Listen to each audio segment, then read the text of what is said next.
Welcome to a special unplanned edition of Brazil Bound presented by Castrol GTX High Mileage.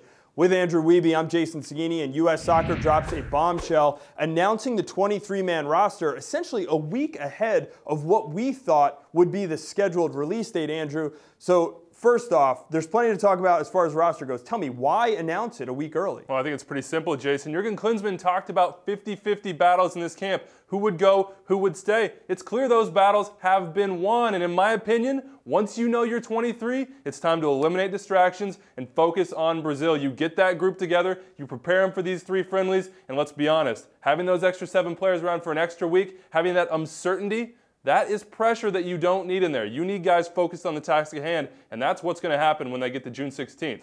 Certainly we'll use that time for team building and knowing who your guys are to play them in the scrimmages, not having to worry about other guys. That will factor in there. But look, the biggest surprise, Landon Donovan was left off of the roster, and I think people's jaws hit the floor when they heard that, Andrew. What's your reaction here? Look, everybody thought this was going to be his swan song. This was going to be Landon Donovan's opportunity to get that 4th World Cup. His role, not secure. We knew he could come off the bench. He could maybe start. But I think Jurgen Klinsmann has been laying these stones for a long time. You saw it in the sabbatical. You saw it even in this most recent game against Mexico.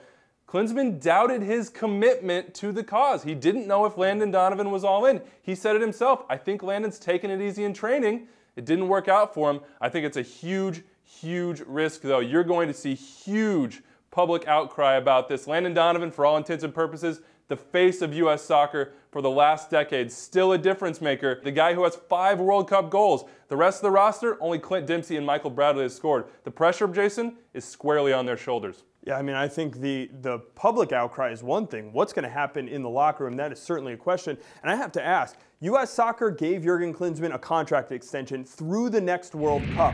How much did that play into this? Because when you look at the roster, there are a lot of young guys on there. DeAndre Yedlin, Tim Chandler, guys, Julian Green is on there ahead of Landon Donovan.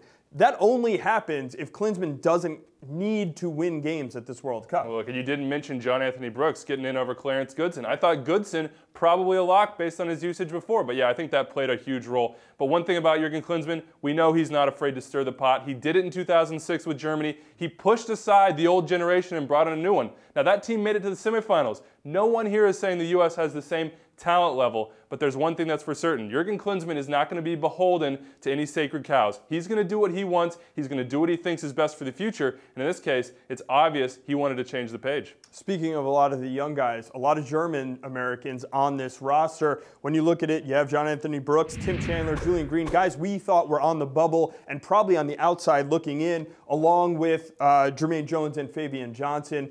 What does this do potentially to the locker room when you have guys who have not participated in a lot of camps? Yeah, look, it's going to be an issue. You have to think that. It's something they'll have to work through. But I don't think the remaining players are going to put that burden on the shoulder of the guys that made there. They didn't make those decisions. They gave it what they had, and now they're here. The interesting thing here, Jason, those guys that returned to MLS to try to make their mark, Clarence Goodson, Parkhurst, Adu, not here. Jurgen Klinsmann has made it clear. He values the guys in Europe. He values the guys that he thinks are pushing at the top level of the game. And when Timmy Chandler got on form, all of a sudden he's there. I think that's what he's betting on against 2 European teams and a tough opponent in Ghana in this World Cup. All right, of course, we want to know what you think. Leave your comments in the comment section below. You can also tweet at us using the hashtag BrazilBound.